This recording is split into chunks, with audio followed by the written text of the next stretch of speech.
Ok, conforme ia falando, a Artificial Intelligence é composta por cinco pilares, que são Machine Learning, são as redes neurais, o Deep Learning, a visão computacional e o processamento de linguagem natural. Esses cinco pilares formam o conceito Artificial Intelligence. Então, Artificial Intelligence é um conceito apenas. O nosso foco vai ser para o Machine Learning, que é o uso de métodos, estatísticas, operações, de modos a acharmos padrões interessantes nos nossos dados. Machine Learning trabalha sobre, tendo como base um grande volume de dados. E basicamente é treinar a nossa máquina a aprender e a dar respostas para questões que nos colocamos. Podemos fazer aplicações ou dar exemplos de aplicações práticas do machine learning na nossa sociedade, como os carros que autoconduzem-se.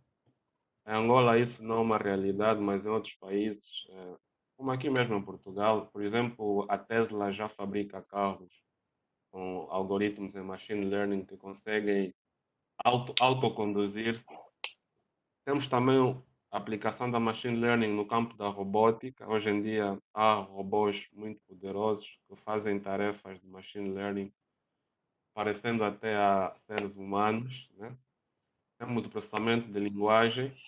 Hoje em dia temos grandes assistentes, como por exemplo o Cortana, o próprio Siri, usam alguns algoritmos também de machine learning que, com comandos de voz, eles conseguem interagir com o ser humano, parecendo um ser humano igual. Temos também processamento de visão e por aí fora. Bem, agora surge a pergunta, por que essa imagem? O que é que essa imagem vem, vem aqui fazer, né? Imagina que tu és um desenvolvedor e pedem-te para construir um programa que escaneie essa imagem e diga quantos animais tens ali e que tipos de animais são esses.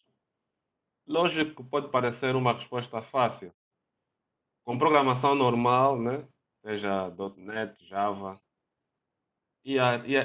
como desenvolvedor, provavelmente tu terias muito trabalho, porque notando essa imagem, tens de trabalhar com formas geométricas, com a cor, com os ângulos. Tens de fazer um algoritmo muito complexo para conseguir dar resposta. E não havia garantia de que tu ias conseguir dar respostas com muitas percentagens de exatidão. Então tornaria muito complexo. Um outro motivo, por exemplo, que tornaria muito complexo. Imagina que depois o cliente dissesse, não, agora eu tenho uma imagem dessa. Já é diferente. Já é um animal com óculos, a preto e branco e num ângulo diferente. Então, terias de reescrever o teu código, que ia ser super complexo, e aumentar de novo a complexidade do código para tentar dar resposta a este novo input. Então, é dali que surge o machine learning. Em machine learning, o básico ou o ideal seria implementar uma solução que obedece a 7 passos. Primeiro, é a importação de dados, ou seja, para aquele problema, por exemplo, nós tínhamos que ter um dataset, ou seja, um ficheiro contendo milhares e milhares de fotografias de animais. O algoritmo ia trabalhar sobre esses dados. Depois, temos que fazer a limpeza desses dados, ou seja, remover duplicações e tornar os dados em conformidade com aquilo que queremos para o nosso programa, né? Depois íamos dividir os dados em dados de testes e dados de treino. Depois íamos criar um modelo, íamos ter que treinar esse modelo e depois íamos fazer predições. Depois melhorar sempre o nosso algoritmo ou o nível de exatidão desse algoritmo. Mas para a nossa demonstração de hoje, vamos focar muito no ponto número 6, que é o ponto mais importante do machine learning, que é fazer predições. É dar resposta a muitas perguntas que podemos nos colocar. É dali que surge mais uma vez o Python. Vamos então buscar o Python. Por que o Python? Porque o Python tem bibliotecas muito poderosas para machine learning e não só. Temos o NumPy, que o NumPy é uma biblioteca que provê um array multidimensional. Temos o Pandas, que é uma biblioteca muito famosa, porque é muito boa para trabalhar com ficheiros em estruturas multidimensionais, ou seja, contendo, por exemplo, linhas e colunas. Temos o Matplotlib, que é para a criação de gráficos, e temos o mais famoso, que é o Scikit-learn, que é uma biblioteca muito popular, em que contém muitos algoritmos conhecidos, e um deles que vamos usar hoje é o Decision Tree, ou árvore de decisão. Bem, eu deixar aqui este link para mais informações sobre esse conceito. É uma empresa especializada norte-americana desse, desse mundo de data, análise, big data, machine learning, artificial intelligence. Esse é um artigo muito interessante. Hoje podem dar uma checada. Ok, vamos agora então demonstrar. Eu não estou a ver as perguntas, porque eu prefiro primeiro apresentar, depois ler as perguntas. O, o, o Emanuel, na verdade, eu estava aqui a escrever, mas agora que perguntaste, melhor tu para dizer, o melhor, o Emanuel coloca a seguinte questão: predições. Acredito que seja o que queira ter mais insight sobre o que são predições. Ok, conforme o nome mostra, predizer é. Como é que posso explicar isso? Ah, identificar padrões e dar respostas com base nesses padrões. Basicamente é isso. É como, é como se fosse adivinhar, mas não é adivinhar, é uma adivinha com base em dados reais, por assim dizer. Prever, chama-se, é Exatamente, como se fosse a previsão daquilo que vai exatamente, acontecer com base aos dados que tem, com base à informação que tem. exatamente, exatamente. Yeah. O Emmanuel gosta muito de futebol e Ah, ok. eu acredito que ele também olha para aqueles sites ou para aquelas aplicações em que fazem Exatamente. previsão do jogo Exato. com Sim. base nos dados existentes. Machine learning, ou se calhar somente alguém que analisou um monte de informações. Ok. Ok. Há mais questão, Damasio? De momento não, de momento não. Pode continuar. Muito bom. Ok. Vamos então para a nossa demo. Acho que agora vou ter de.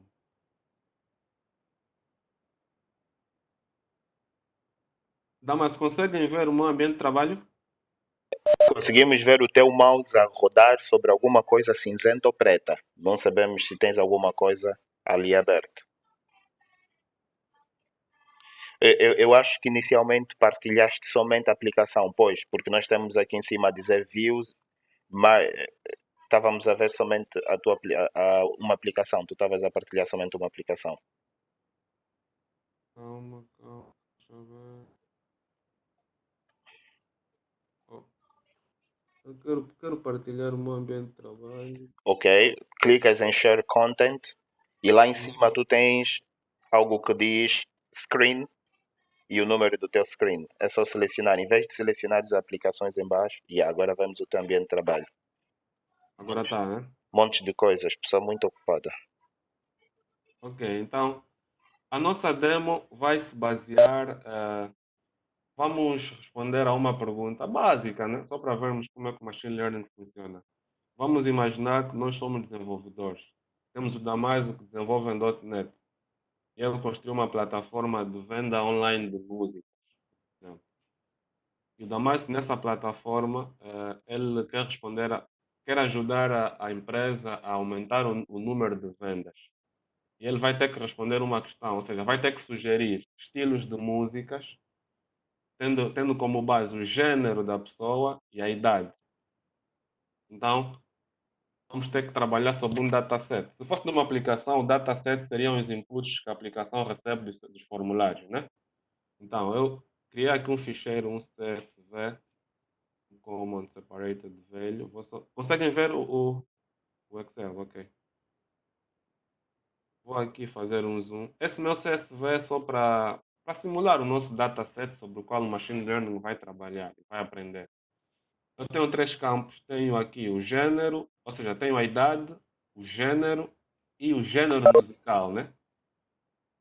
Eu estou a assumir que o número um é para masculinos e o número zero é para femininos. Aqui eu estou a definir, por exemplo, que dos 20 aos 25, todos os homens dos 20 aos 25 gostam de hip hop. Todos os homens dos 26 aos 30 gostam de jazz. Todos os homens dos 31 aos 37 gostam de música clássica. Vou falar que todas as mulheres dos 20 aos 25 gostam de dance. Dos 26 aos 30 gostam de música acústica. E dos 31 aos 35 gostam de música clássica. Então, esse, por exemplo, é o nosso modelo de dados. É o nosso dataset. E é sobre esse dataset que a nossa aplicação em Machine Learning vai ter que trabalhar. Ok. Então, vou fazer o seguinte. Podíamos usar o Visual Studio Code para fazer esse projeto, essa demonstração. Mas, segundo as boas práticas de Machine Learning, nós temos que usar um framework chamado Anaconda. Eu já instalei.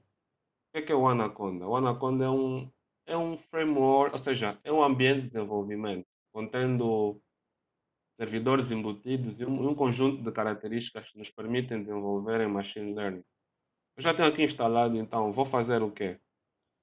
Sempre que eu quero escrever um código em Python, Machine Learning, eu tenho que falar no meu Anaconda que eu quero iniciar essa atividade.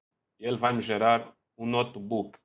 Vai me abrir um servidor onde vou poder escrever esse código. Então aqui no meu prompt command, é o prompt command do Anaconda, não do Windows. Eu faço o quê? Eu chamo o Jupyter. O Jupyter é este notebook, ou este servidor embutido, como queiramos chamar. Eu falo Jupyter Notebook e dou um Enter. E ele vai-me automaticamente vai-me arrancar o servidor. Conseguem ver o meu browser, Damas? E ele me arranca o servidor. Temos aqui o Jupyter e ele nos dá em forma de árvore os nossos diretórios. Tá a ver? Por exemplo, aqui nós vamos procurar, vamos criar no diretório desktop. O que é que eu faço? Vou em desktop, já estou nesse diretório. Crio agora um notebook. Indico que eu quero criar um notebook em Python 3. Ele tem suporte para o Anaconda. Então, eu vou aqui e ele me abre essa linha. Vou aqui dar um título. Podemos. Demo, né? Machine Learning. Ok. O que é que temos que fazer agora aqui? Lembrem-se que nós temos o nosso dataset, o nosso modelo de dados, onde contemos a informação.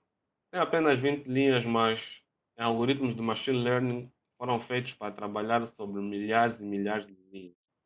Ahm, Deixa eu só mostrar aqui.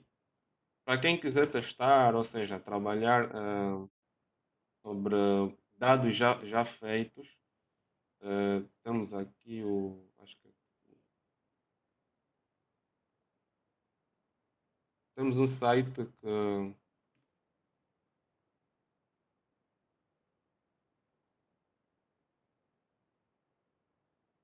ok, mas isso depois não aparece aqui, mas então eu nomeei. Agora, o que é que eu vou fazer aqui?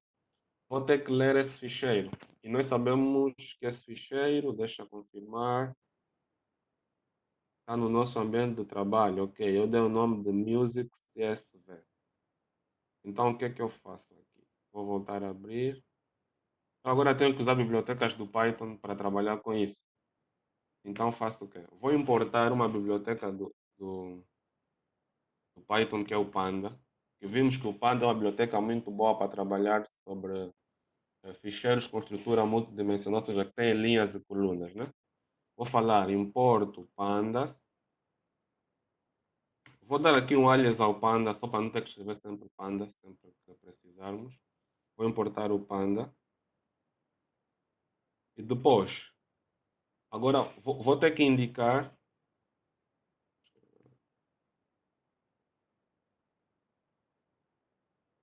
Vou ter que indicar, vou ler o ficheiro, né? Vou ler o ficheiro. Então, vou fazer aqui o meu PD. Ou seja, o PD, o Pandas é uma biblioteca em que contém muitas funções e métodos. Então, um dos métodos é o read. Eu vou fazer aqui um PD read.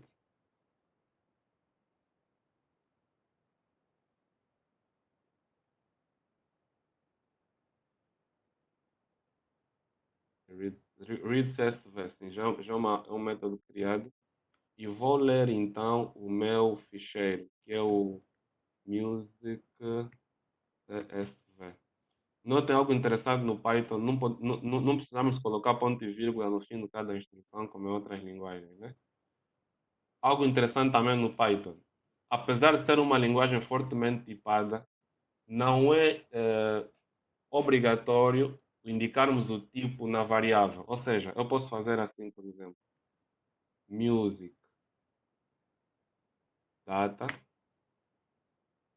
Quer dizer que essa minha variável music data, ela já sabe que vai assumir o tipo desse ficheiro, por exemplo, CSV. E depois posso fazer um music data para poder então chamar isso. Vou tentar correr isso. E ali está o nosso ficheiro. Conseguimos ler o ficheiro através do Pandas, porque o Panda trabalha com linhas e colunas. Conseguimos ler e agora estamos a listá-lo. E temos aqui os nossos três campos de análise, né? Que são o gênero, a idade, o gênero e o estilo musical. Então, feito isso, eu já li o meu ficheiro. Mas em Machine Learning há um conceito. Para termos as respostas, temos que ter dois tipos de dados: os input sets e os result sets.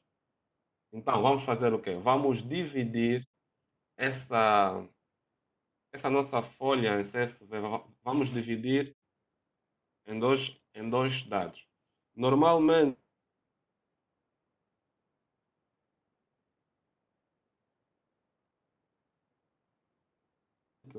para input set, deixa eu pôr aqui um comentário, ok? Vamos criar então o nosso input set. O que é que vai ser o nosso input set? Vai conter os dados de entrada. Qual é a resposta que eu quero? Eu quero saber o gênero para sugerir. Então, eu não preciso aqui dessa coluna gênero para o nosso input set. Então, o nosso input set vai conter apenas a idade e o gênero, ou seja, o sexo, né? Como queiramos chamar. Então, vou fazer o que? Vou falar music, o meu ficheiro, music data. Vou falar aqui. Eu vou apagar, vou fazer um drop de uma coluna específica. E qual é a coluna que eu quero fazer um drop? É o genre. Ou seja, essa última coluna que dá o estilo musical. Por convenção, o nosso input set fica sempre numa variável com X maiúsculo, né? E depois podemos verificar como é que ficou então o nosso input set. Nota que ele tem que nos dar agora só a idade e o gênero. Ok, muito bem, deu aqui um erro. Method is not subscribable. Ok, faltou aqui uma assinatura. É, dica de alguém que não programa em Python. Não tens um espaço entre o drop e o parênteses que colocaste? Não mais um? Tens um espaço entre o parênteses e o drop. Isso é aceitável? Ah, Atenção, pergunta de alguém que não ah, programa em Python. ok, acho que não. Acho que não interfere. Não interfere. Ok, agora está. Faltava indicar então a coluna, né? Eu esqueci da assinatura da coluna. Então está aí. Esse é o nosso input set nessa variável x. Quer dizer que o nosso input set, ou seja, são os dados que vamos usar para responder à nossa pergunta. E a nossa pergunta, onde é que está? A nossa pergunta, por convenção também, que é já o nosso output set, a nossa resposta, vai ser o nosso próprio ficheiro, que é o music data, indicando apenas a coluna que já havíamos retirado, né? Que é o genre. Depois, faço aqui um Y para mostrar. Ok, music, escrevi mal.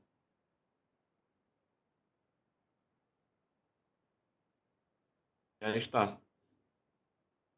Por aqui, é mais fácil.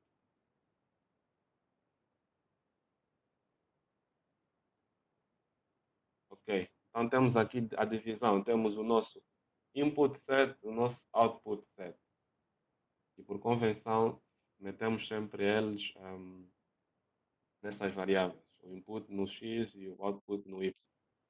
Então, já certificamos de que o nosso ficheiro foi importado. Se fosse aquele exemplo que eu dei do software do Damasio, ele ia pegar milhares de informação, porque era um site de venda, ia pegar milhares de informação, ia fazer o Pandas reconhecer esse ficheiro, contendo, por exemplo, milhares de linhas e colunas.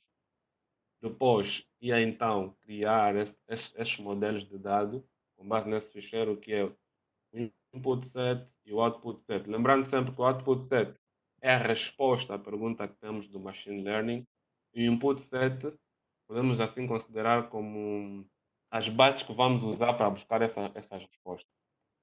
Então agora vamos usar o nosso algoritmo de decisão, ou seja, de predição, né?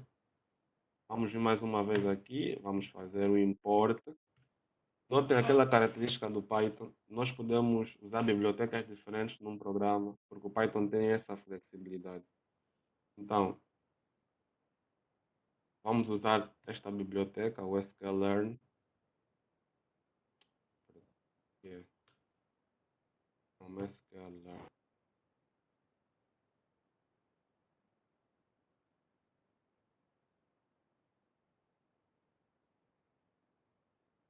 que é a nossa árvore.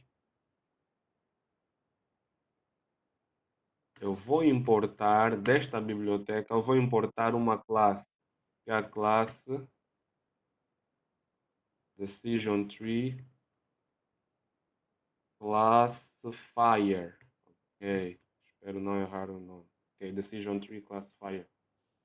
Então eu estou a falar que eu agora aqui vou querer decidir, ou seja, estou a importar esta árvore de decisão. Então o que é que eu faço aqui? Eu já tenho o meu modelo, já tenho os dados todos do meu modelo. O que é que eu faço? Eu agora vou criar aqui uma variável qualquer, modelo, e vou falar que essa minha variável modelo vai ser igual a esta classe. Ou seja, estou a atribuir a variável modelo as características dessa classe. É como se fosse um alias. Quando eu precisar trabalhar com coisas dessa classe, é só usar um modelo. Agora, eu tenho o meu modelo. Agora eu tenho de preencher esse modelo. Então, vou fazer modelo e vou lhe preencher com o quê? Com os meus dados que eu já subdividi. Vou lhe preencher com X e o Y. O fit serve para que ele receba. Ou seja, o meu modelo perceba que tem que trabalhar com estes parâmetros. Ou seja, com estes ficheiros já subdivididos. Depois disso, eu então agora posso fazer a predição. Então, chamo aqui o prediction. Prediction. O que é que o prediction vai ser? Vai ser igual ao meu modelo ponto predict, que é um método da classe decision tree classifier. Faço um predict. Então, esse meu predict vai receber sempre um array multidimensional. Aqui. Agora, o que é que eu vou usar aqui?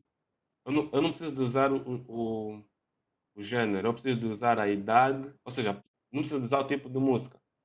Eu quero a resposta ao gênero musical, então tenho que usar os outros dois dados. Vamos imaginar que eu quero saber se os homens com 21 anos, e está a idade 21, e o gênero homem, né? Ou masculino. Depois, vou querer saber também qual é o estilo musical que as mulheres com 22 anos, mulheres, gostam. Então, eu uso o predict com base nesses inputs. Ah, desculpa. Agora eu tenho que.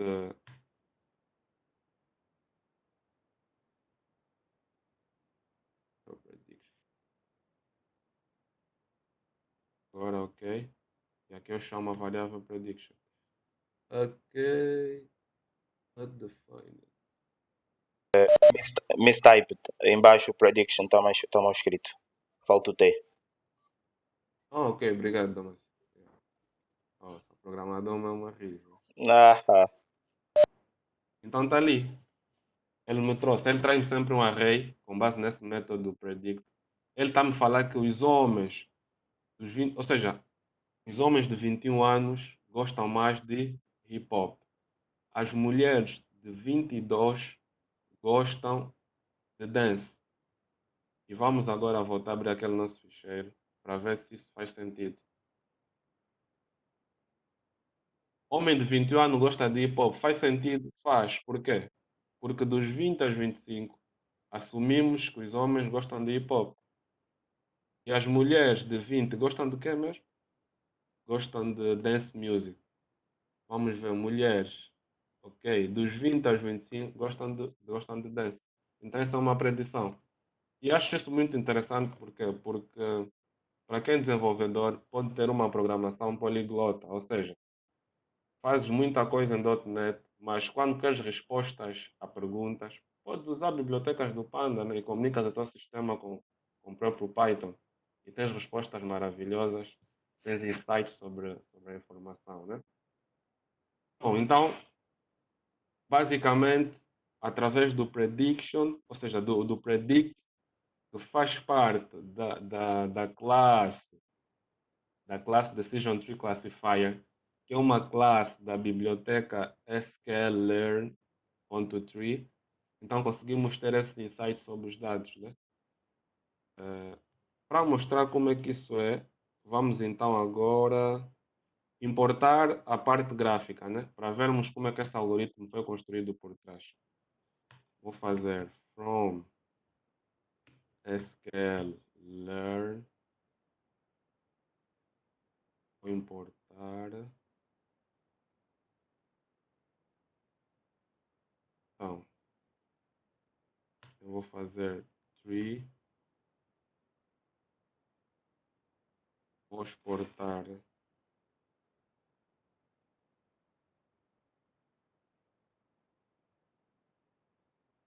Ok, este é um método que deve muitos parâmetros. Vamos tentar. Out. Esse é o nome do ficheiro que eu quero que ele gere.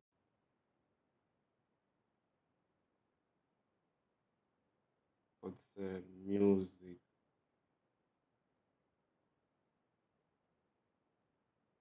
O formato é este dot porque é um formato para leitura de gráficos, basicamente. Depois eu vou adicionar características.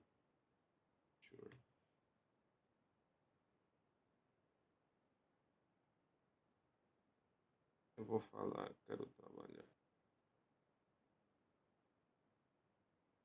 dados, que são os nossos.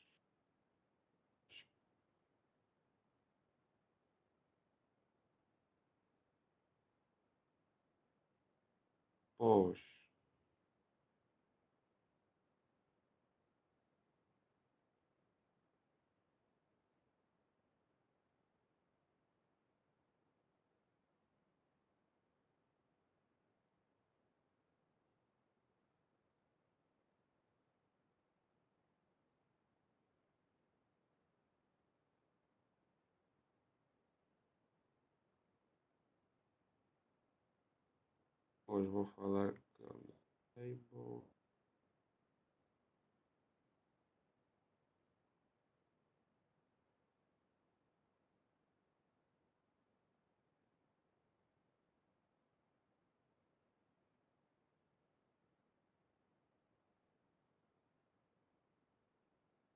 Falar true. Vou fazer agora Ctrl slash. E ele vai ter que me gerar esse ficheiro aqui no ambiente de trabalho. Músico já como. Ok, já gerou esse ficheiro. Agora vou abrir o meu Visual Studio Code e vou arrastar.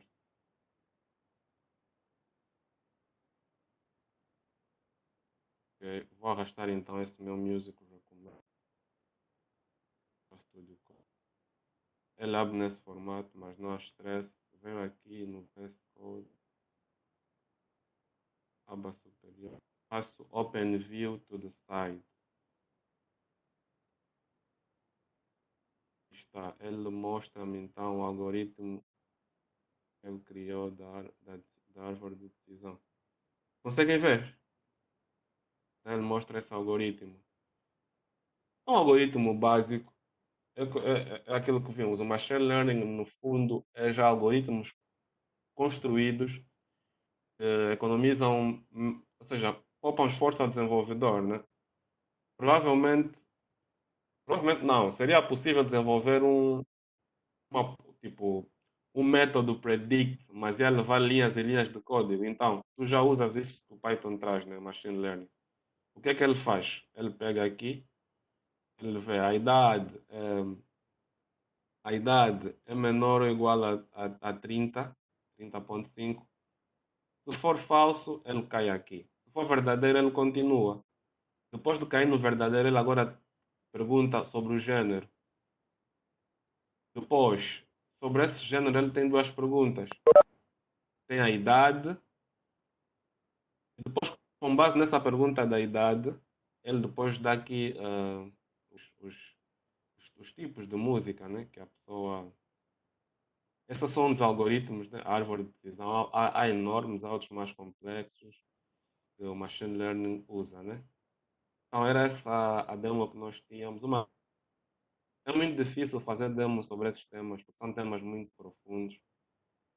Então essa é a demo que encontrei e é tudo. Espero ter sido útil de alguma forma, né? De forma muito estranha, pá, meu, vou admirar. O Eden falou para nós e ninguém colocou questões para além do Manuel Longuete a tentar confirmar o que era predições. Epá, pessoal, vou pedir que liguem os microfones e digam a sério que vocês não têm questões nenhumas para colocar. Sinceramente, por enquanto não. Por acaso, esse ano eu tive a ver algumas cenas que têm a ver com Python, né? E que tem a ver também com Machine Learning, e usei também o Scikit-learn, e há o Pandas, o NumPy e muitas outras bibliotecas. Então, eu acho que por enquanto não tenho dúvidas. Então pronto, eu vou pegar esse momento que tu disseste, Guilherme e Eden também, e claro, para quem mais se sentir à vontade para falar sobre Pythons e Pandas e Foxes e essa coisa toda. A minha questão é a seguinte: o Eden nos traz o exemplo e constrói o seu exemplo sobre Júpiter, que disse, e muito bem, conforme eu percebi, que é na verdade um servidor, é como se fosse um workspace para nós, né? Para trabalhar com Panda. Eu me pergunto, eu, Damásio, com Visual Studio Code ou com Visual Studio IDE normal, não posso trabalhar e construir esse meu algoritmo ou minha solução de predição, de prediction, e depois fazer um, um deploy, um publish to somewhere. Pá, como é que isso funciona? Sei que não é especificamente machine learning, mas é como estamos a falar de machine learning com Python, então eu que ainda não tive a olhar, a única coisa que sei fazer em Python acho que é só fazer um print hello world e nada mais do que isso. Está a rir. Fogo, eu sei muito, meu. Pronto, coloquei a minha questão. Sintam-se à vontade para me responder. Quem quiser. Não, mas nas pesquisas que eu estava a fazer, e um cara muito bom nisso, que é o Mosh, que já tem muita experiência nisso, ele disse que é possível sim fazerem com Visual Studio. Vou lhe mostrar só algo, que acho que pode responder à tua pergunta. Vou abrir aqui o meu Anaconda. Como eu disse, é um ambiente muito. É um environment mesmo muito amplo. O próprio Anaconda, deixa só.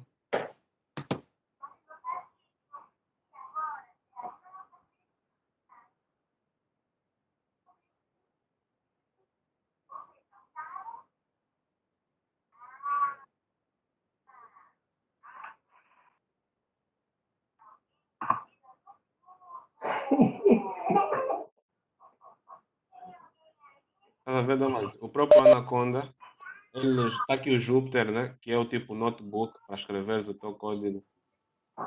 E depois também tem o próprio Visual Studio Code. Ou seja, é possível sim a Visual Studio. Mas por alguma razão, recomendo sempre usar o Jupyter. Que eu também não consigo te explicar que razão é esta. Acho que se calhar, na medida em que o teu programa ir crescendo, vais precisar mesmo de usar o Jupyter e vais ter limitações no VS Code. Talvez é a minha resposta. Estás a ver? E eu agora já percebi que coloquei mal a minha questão. O ambiente é o Anaconda e Ou Anaconda. O Júpiter é É um tipo um editor de notebook. texto, né? Exatamente, Ok, exatamente. ok. Mas entretanto, ok. Depois faço o publish da minha solução para o Anaconda ou depois faço o publish da minha solução para um outro sítio qualquer? Acho que podes fazer para onde quiseres, Damaso, porque tu podes tipo, usar o Jupyter para escrever o teu código e depois o resultado, acho que podes apontar a tua aplicação, ele pode. Epá, há maneiras de criar essas soluções com a tua aplicação feita noutra linguagem, né?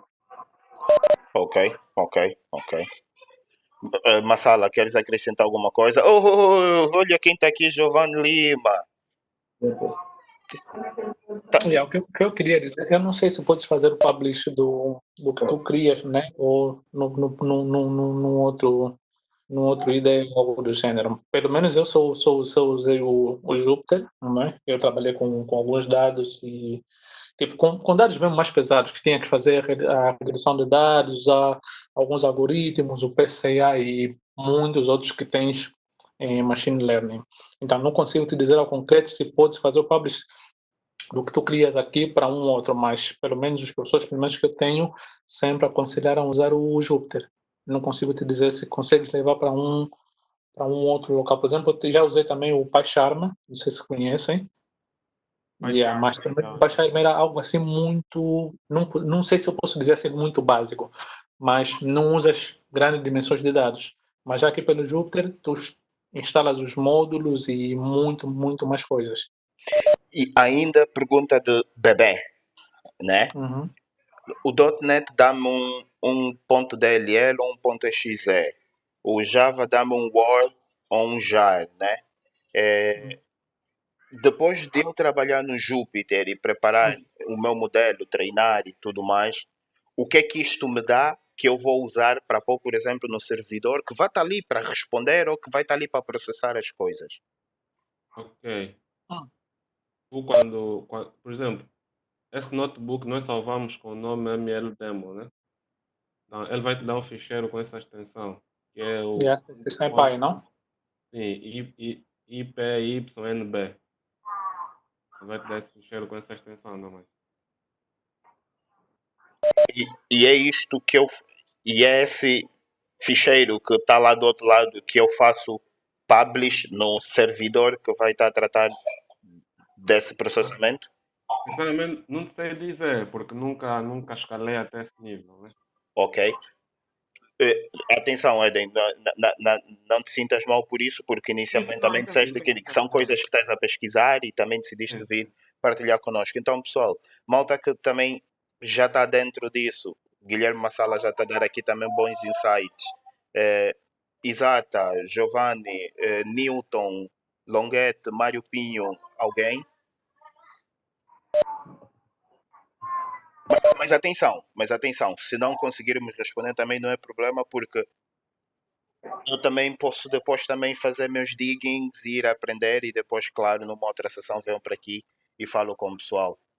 Damaso, o que eu posso dizer, pelo menos pelo que eu sei, atualmente, por exemplo, o Python tem sido usado muito para análise de dados. Só que o que tem usado muito, tipo, grandes dimensões de dados, tem usado muito o Python para fazer uma análise, tipo, delimitar algumas situações nos dados, fazer uma busca de alguma informação em concreto. Já para questões, por exemplo, de servidores e rodar para algum sítio, não consigo dizer concretamente, pelo menos eu tenho visto isso só na vertente de análise de dados. Yeah. Tu tens ali, por exemplo, um ficheiro CSV como hoje o Eden mostrou aqui, ele mostrou uma dimensão muito pequena, mas há casos que tu tens uma dimensão de dado muito, mas muito grande. Sim. E é requisitado algumas situações ou análise que tu tens que fazer, então tu tens que correr aí muita coisa. Se calhar, só que eu estou usando um outro computador, podia mostrar um exemplo, pelo menos aqui, que eu tenho de análise de dados que foram feitas com algumas coisas, então, é uma dimensão muito grande. Depende do que te é pedido. Para outras situações, não sei para que é usado, mas para a pessoa que tem feito, por exemplo, Big Data e questões de gênero, tem usado muito o Python para essas situações. Obrigado, obrigado. O Giovanni quer falar. Giovanni, tenta lá dizer alguma coisa. Nada, Giovanni, não te ouvimos. Eu consigo ver que estás a mexer os lábios, Giovanni, mas ouvir que. Tá duro, né? Agora tá. Quem disse está duro? Fui eu. Ok. Então tá. Consegue me ouvir? Pessoal, boa noite. Boas. Desculpem lá atrás, um sono aqui. É o Covid.